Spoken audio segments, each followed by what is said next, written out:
नमस्कार दोस्तों, आप सभी का स्वागत है हमारे YouTube channel BCS basic physics में। आज के इस वीडियो में हम NCERT की जो पाठ्य पुस्तक है उसका 5वां चैप्टर चुंबकत्व एवं द्रव्य से एक टॉपिक लिया है। आज का जो हमारा टॉपिक है वो है चुंबकत्व के लिए कूलाम का नियम। विद्यार्थियों, ये जो टॉपिक है वो NCERT की पाठ्य पुस्तक के अंदर इसका विस्तृत रूप नहीं दिया गया है, बट हम फिर भी इसको हम यहाँ पर विस्तृत रूप से पढ़ेंगे, अध्ययन करेंगे। इस वीडियो में आप कूलाम के नियम के साथ में देखेंगे विद्युत क्षेत्र की परिभाषा, साथ में मैं आपको बताऊंगा कि एकल चुंबकीय ध्रुव के कारण से कितनी चुंबकीय क्षेत्र की तीव्रता क्रिएट होती है। विद्यार्थियों, कूलाम का नियम आप पहले भी पढ़ चुके हैं। पहले चैप्टर में स्थिर वैद्युतिकी के अंतर्गत कूलाम का नियम आपने देखा था, और वो जो कूलाम का नियम स्थिर वैद्युतिकी में पढ़ा था, मैं आपको थोड़ा सा याद दिला देता हूं कि ये जो नियम था कूलाम का नियम स्थिर वैद्युतिकी में, वो इस प्रकार से था कि दो स्थिर बिंदुवत आवेशों के मध्य लगने वाला विद्युत बल दोनों आवेशों के परिमाण के गुणनफलों के समानुपाती तथा उनके मध्य की दूरी के वर्ग के व्युत्क्रमानुपाती होता है। देखिए, याद करिए आप भी, ये हमारे पास में दो आवेश थे। एक आवेश था Q1, दूसरा आवेश था Q2, और दोनों आवेशों के बीच की जो दूरी है वो है स्मॉल r। देन कूलाम का नियम ये कहता है कि दो स्थिर बिंदुवत आवेशों के मध्य लगने वाला जो विद्युत बल है वो दोनों आवेशों के परिमाणों के गुणनफल के समानुपाती तथा उनके मध्य की दूरी के वर्ग के व्युत्क्रमानुपाती होता है। और इन दोनों को यदि हम कंबाइन करके लिखते हैं तो F समानुपाती हो जाएगा Q1 Q2 बटे में R², और यहां से प्रोपोर्शनल का जब साइन हटता है तो एक कांस्टेंट K लगता है जिसका मान 1/4 पाई एप्सिलॉन नॉट होता है। इसकी जो वैल्यू होती है वो 9 गुणा 10⁻9 न्यूटन इंटू मीटर स्क्वायर पर कूलाम स्क्वायर होती है। ये आपने स्थिर वैद्युतिकी के अंतर्गत पहले चैप्टर में देख लिया था। ये क्या था?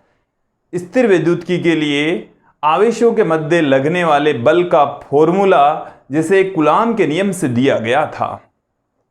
अब देखिए, सिमिलर तरीके से विद्यार्थियों, पहले मैं एक चीज यहां पर क्लियर कर देता हूं कि एकल चुंबकीय ध्रुव का अस्तित्व नहीं होता। जैसे हमने यहां पर एक आवेश लिया है, ये दूसरा आवेश लिया है, और इस आवेश को दूसरे आवेश से अलग कर सकते हैं, अनंत पर ले जा सकते हैं, दूसरी जगह ले जा सकते हैं, एक पदार्थ से दूसरे पदार्थ पर ले जा सकते हैं, बट चुंबकीय ध्रुव अलग नहीं हो सकते। चुंबकीय ध्रुव युग्म में ही पाए जाते हैं।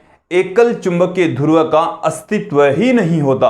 आप किसी चुंबक में से, जैसे एक उत्तरी ध्रुव है, यह दक्षिणी ध्रुव है, इस उत्तरी ध्रुव को इस दक्षिणी ध्रुव से अलग नहीं कर सकते। यदि यहां से तोड़ देंगे तो फिर जो प्रत्येक टुकड़ा है वो भी चुंबक की भांति काम करेगा। तो जहां पर उत्तरी ध्रुव है, डेफिनेटली उसके पास में ही दक्षिणी ध्रुव भी अवश्य ही मौजूद होगा। एकल चुंबकीय ध्रुव का अस्तित्व नहीं होता। यह क्लियर हो गया। बट जो कूलाम का नियम है वो हम इस तरीके से हम यहां पर अध्ययन करेंगे जैसे हमारे पास में एकल आवेश हैं। देखो कैसे कूलाम का जो नियम है वो भी सिमिलर इसी तरीके से ही होता है कि दो चुंबकीय ध्रुवों के मध्य लगने वाला चुंबकीय बल उन दोनों चुंबकीय ध्रुवों की ध्रुव प्रबलताओं के गुणनफल के समानुपाती तथा उनके मध्य की दूरी के वर्ग के व्युत्क्रमानुपाती होता है। ये इसका स्टेटमेंट है। हालांकि जो स्टेटमेंट दिया गया है वो एकल ध्रुव लिए गए हैं और उनके कारण से ही उनके मध्य लगने वाले बल को परिभाषित कूलाम के नियम से किया गया है। तो विद्यार्थी, पहले तो मैं आप लोगों के सामने स्टेटमेंट इसका पुट कर देता हूं। क्या है? देखिए कि दो चुंबकीय ध्रुवों के मध्य लगने वाला दो चुंबकीय ध्रुवों के मध्य लगने वाला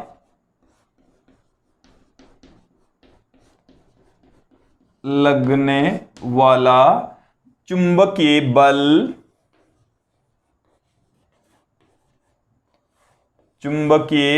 बल दोनों ध्रुवों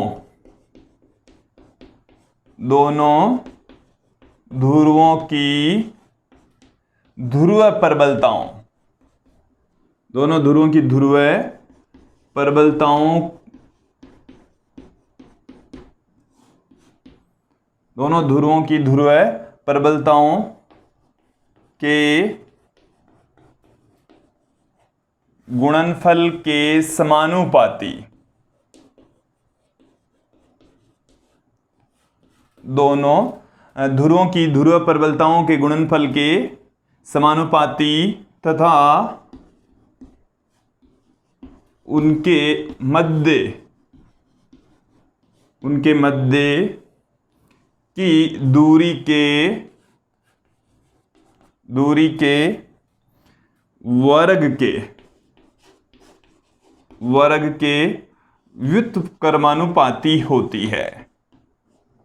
व्युत्क्रमानुपाती होता है।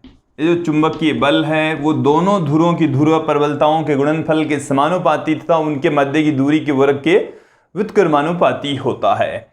अब देखिए विद्यार्थियों, यहां पर हम कंसीडर कर लेंगे कि हमारे पास में दो चुंबकीय ध्रुव हैं। कितने चुंबकीय ध्रुव हैं? दो चुंबकीय ध्रुव हैं तथा उनके मध्य की दूरी स्मॉल r है। उनकी ध्रुव प्रबलताएं QM1 और QM2 है। देखिए, जैसे ये हमारे पास में कोई एक चुंबकीय ध्रुव है जिसकी ध्रुव प्रबलता QM1, दूसरा जो चुंबकीय ध्रुव है वो है QM2 ध्रुव प्रबलता का, और दोनों चुंबकीय ध्रुवों के मध्य की जो दूरी है वो स्मॉल r है। देखिए, तो क्या होता है कि जो इनके मध्य लगने वाला चुंबकीय बल है इसे Fm से या F से हम पुट कर दें तो दोनों ध्रुवों की ध्रुव प्रबलताओं के गुणनफल के समानुपाती, तो QM1 और QM2 के गुणनफल के समानुपाती तथा इनके मध्य की दूरी के वर्ग के व्युत्क्रमानुपाती होता है। ठीक है, तो ये समीकरण 1 और 2 को यदि हम कंबाइन करके यहां पर लिखें तो F समानुपाती आ जाएगा QM1 QM2 अपॉन r²। ये हमारे पास में आ गया। और यहां से जब प्रोपोर्शनल का साइन हटता है, प्रोपोर्शनल का साइन विद्यार्थी यहां से हम हटा देंगे, और जब प्रोपोर्शनल का साइन हटता है तो हम ये जानते हैं कि ये कांस्टेंट यहां पर आ जाएगा। तो QM1 QM2 अपॉन r² यहां पर आ गया हमारे पास में ये कांस्टेंट k, और ये जो k है वो है समानुपाती स्थिरांक, और इसका जो मान होता है वो μ0/4π के इक्वल होता है। μ0 के बारे में हम पहले भी पढ़ चुके हैं। तो देखिए यहाँ पर जो k है ये होता है μ0/4π के इक्वल, और इसका जो मान होता है वो होता है 10 की घात -7, और इसका जो मात्रक होता है वो आ जाएगा न्यूटन प्रति एम्पियर स्क्वायर। तो जो बल का फॉर्मूला है हमारे पास में क्या आ जाएगा, μ0/4π। मैंने इस k का मान μ0/4π पुट कर दिया है। ये एज इट इज हम पुट कर देते हैं QM1 QM2 अपॉन r²। ये आपके पास में दो चुंबकीय आवेशों के मध्य लगने वाले चुंबकीय बल का फॉर्मूला आ चुका है। जो चीजें आपने मानकर चली है वो मैं यहां पर पुट कर देता हूं कि माना दो चुंबकीय ध्रुव हैं जिनकी ध्रुव प्रबलताएं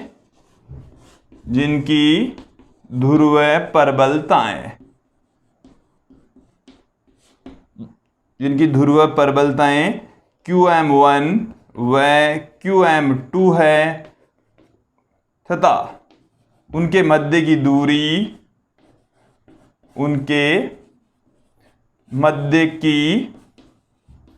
दूरी स्मॉल r है। इनके मध्य की जो डिस्टेंस है वो विद्यार्थी कितनी है, स्मॉल r के इक्वल है। तो ये था कूलाम का नियम। विद्यार्थियों μ0 यहां पर निर्वात की चुंबकशीलता होती है, वैसे आप पहले भी देख चुके हैं। चलिए मैं आप लोगों को यहां पर भी बता देता हूं कि ये जो μ0 है वो क्या चीज होती है।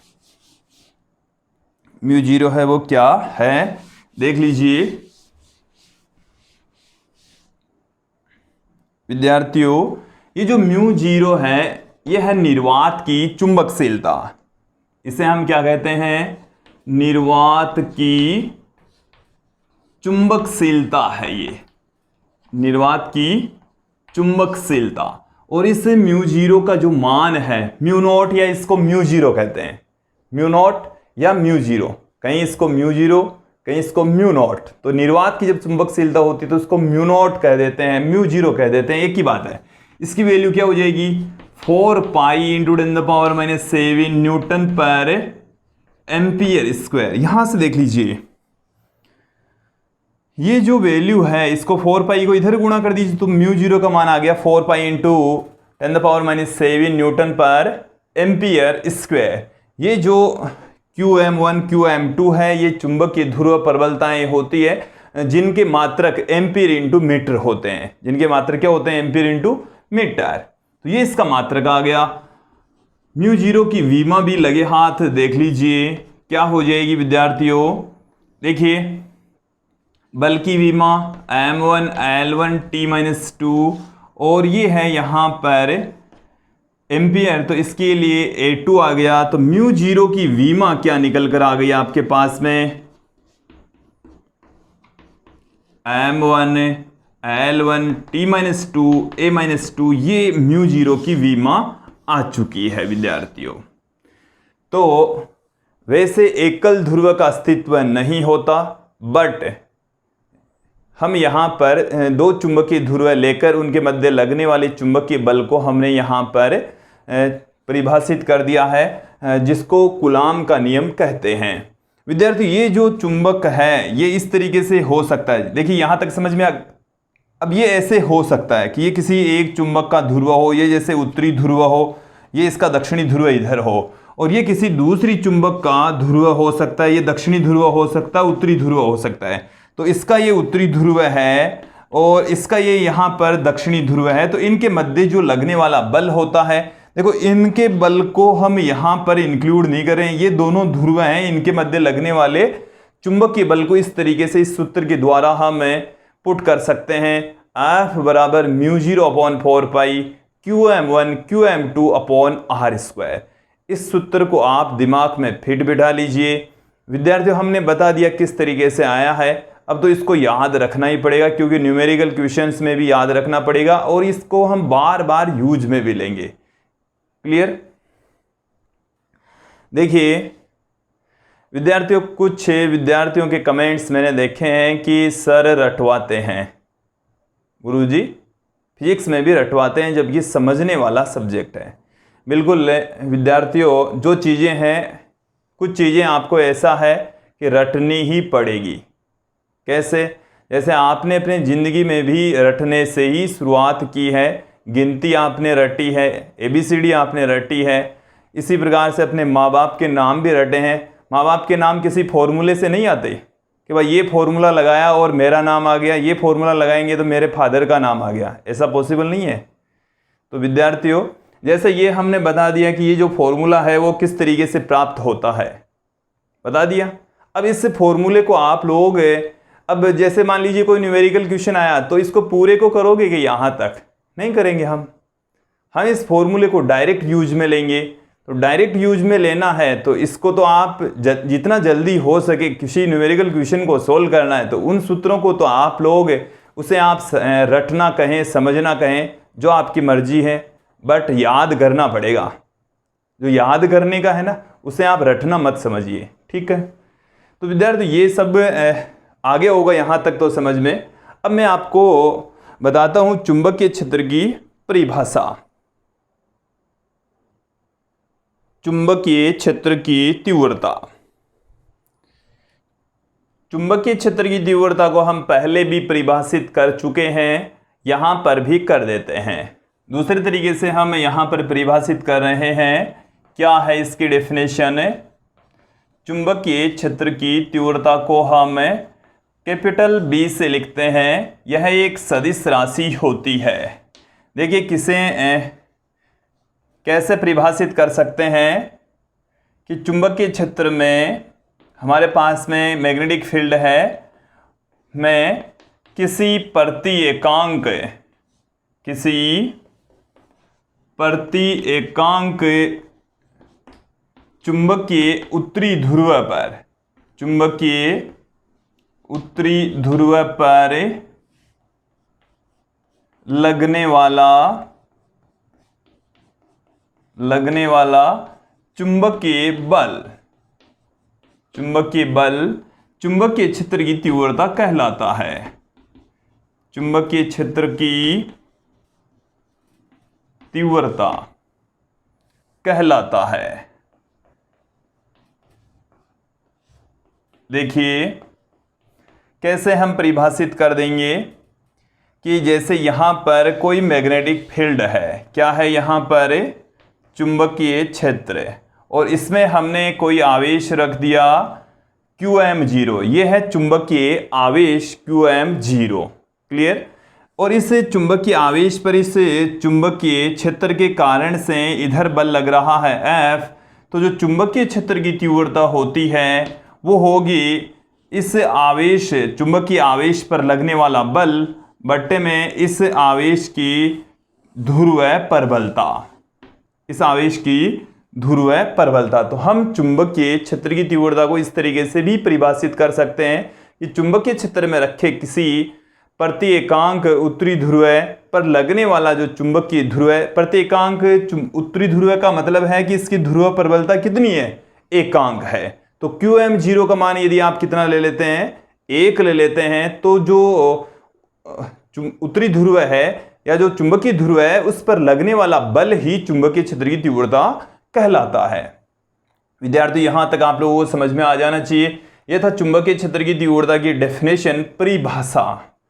अब मैं आप लोगों के सामने रख रहा हूं कि हमारे पास में कोई चुंबकीय ध्रुव है, चुंबकीय ध्रुव है, और उस चुंबकीय ध्रुव के कारण से कुछ दूरी पर चुंबकीय क्षेत्र की तीव्रता कितनी होगी। देखिए टॉपिक है, अब इसी का ही पार्ट है, समझेंगे। हमारे पास में हमने इसी टाइप से पहले चैप्टर में भी पढ़ लिया है। सिमिलर तरीके से आपने विद्युत क्षेत्र की तीव्रता पढ़ी थी, सिमिलर तरीके से बिंदु आवेश के कारण से विद्युत क्षेत्र की तीव्रता पढ़ी थी। देखो मैं आपको थोड़ा सा याद दिलाता हूं, पहले चैप्टर में आपने इस तरीके से पढ़ा था, विद्युत क्षेत्र की तीव्रता को इसी तरीके से परिभाषित किया था F/Q0। ये जो विद्युत क्षेत्र की तीव्रता है इसकी जगह आ गई है चुंबकीय क्षेत्र की तीव्रता, चुंबकीय बल की जगह आ गई है, देखिए चुंबकीय क्षेत्र की जगह विद्युत क्षेत्र, चुंबकीय बल की जगह विद्युत बल, और चुंबकीय आवेश की जगह आ गया है विद्युत आवेश। यदि ऐसा था पहले चैप्टर में, तो ये थोड़ा थोड़ा बदला है, तो चेंजेज आए हैं, केवल क्षेत्र बदला है जिससे बल बदला है, आवेश बदल गया है। अब विद्यार्थियों मैं यहां पर एकल उत्तरी ध्रुव के कारण से चुंबकीय क्षेत्र की तीव्रता का व्यंजक आप लोगों के सामने रख रहा हूं।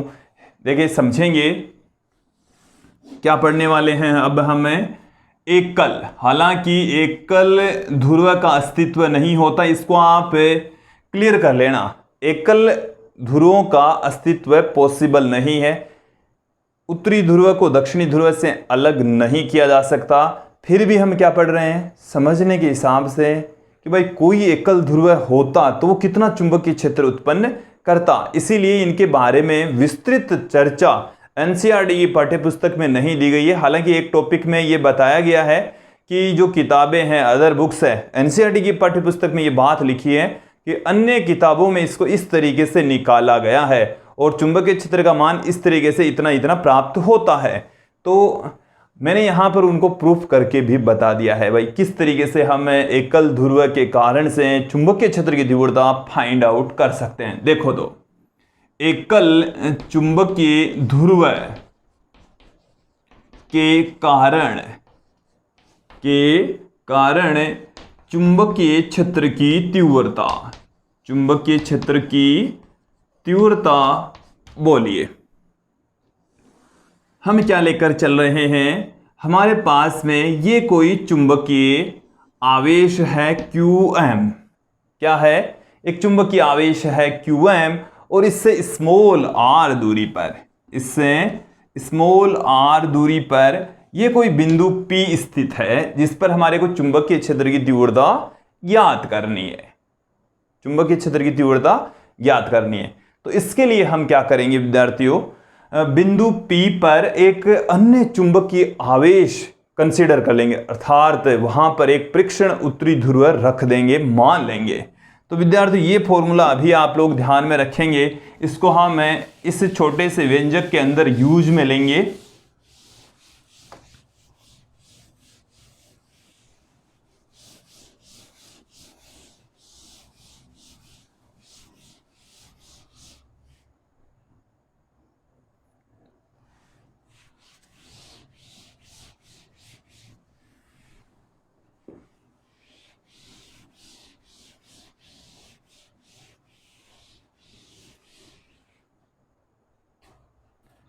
देखिए हमने क्या लिया है, एक चुंबकीय ध्रुव लिया है कि माना एक चुंबकीय ध्रुव है जिसकी ध्रुव प्रबलता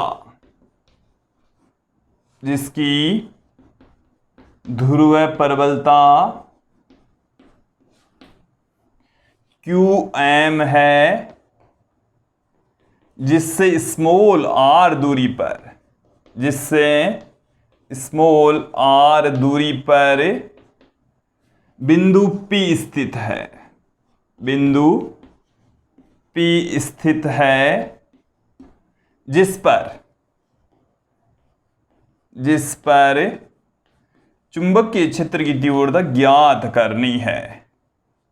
चुंबकीय क्षेत्र की तीव्रता ज्ञात करनी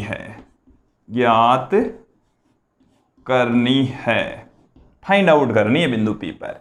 इसके लिए हम क्या करेंगे, बिंदु P पर एक अन्य चुंबकीय आवेश कंसीडर कर लेंगे। इसके लिए बिंदु P पर QM0 चुंबकीय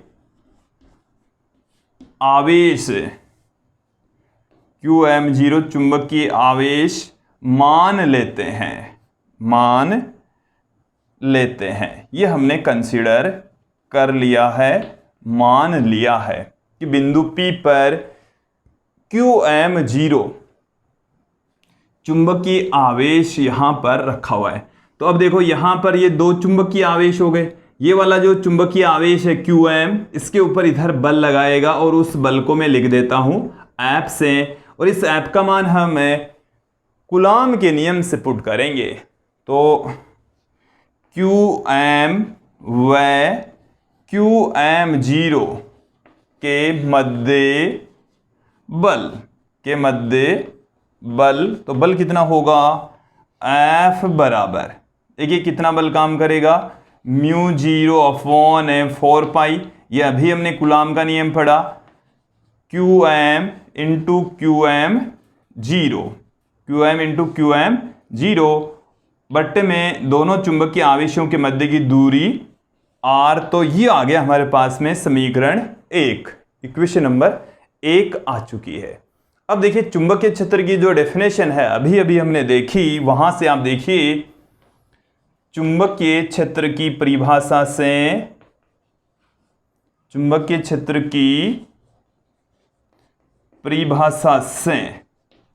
हमने B वेक्टर बराबर क्या देखा, F वेक्टर अपॉन QM0। तो देखिए इसे मैं देता हूं समीकरण 2। समीकरण 1 को हम किस में पुट कर देंगे, 2 में।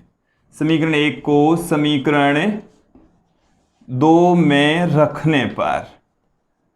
रखने पर हमें क्या प्राप्त हो रहा है, F बराबर, सॉरी यहां पर देखेंगे B बराबर, मैं वेक्टर की फॉर्म में यहां पर पुट नहीं करा, B बराबर 1 में QM0 है, 1 में QM0 F वेक्टर की वैल्यू ये है। तो F वेक्टर का मान रख दीजिए यहां पर μ0/QM0, QM इंटू QM0 बट्टे में R², ये आ गया। देखिए QM0 से QM0 कैंसिल हो चुका है, यहां पर 4π आएगा, 4π। QM0 से QM0 कैंसिल हो चुका है। B बराबर हमें क्या मिल रहा है, μ0/4π QM बट्टे में R²। ये किसी एकल चुंबकीय ध्रुव के कारण से चुंबकीय क्षेत्र की तीव्रता का सूत्र आ चुका है, व्यंजक आ चुका है। और देखिए जिस ध्रुव की ध्रुव प्रबलता QM है और उससे स्मॉल r दूरी पर चुंबकीय क्षेत्र की तीव्रता कितनी होगी, B बराबर μ0/4π QM बट्टे में R² के तुल्य होगी। अब देखिए चुंबकीय क्षेत्र की जो डायरेक्शन है वो होगी उत्तरी ध्रुव पर लगने वाले बल। यहां पर आप उत्तरी ध्रुव कंसीडर करें, उस उत्तरी ध्रुव पर यदि प्रतिकर्षण बल लगता है तो दूर की ओर, आकर्षण बल लगता है तो पास की ओर। तो चुंबकीय क्षेत्र की दिशा जिस बिंदु पर भी आपको ज्ञात करनी है, वहां पर उस बिंदु पर आप चुंबक के उत्तरी ध्रुव कंसीडर कर लीजिए, मन में ठान लीजिए कि वहां पर एक उत्तरी ध्रुव मौजूद है। तो उस उत्तरी ध्रुव पर जिधर बल लगता है उधर ही चुंबकीय क्षेत्र की दिशा होगी। क्लियर? उधर ही चुंबकीय बल की दिशा होती है, चुंबकीय क्षेत्र की दिशा होगी। तो विद्यार्थियों, ये था चुंबकीय क्षेत्र किसी एकल आवेश के कारण से, एकल उत्तरी ध्रुव के कारण से। तो विद्यार्थियों, आज की इस वीडियो में इतना ही। धन्यवाद दोस्तों।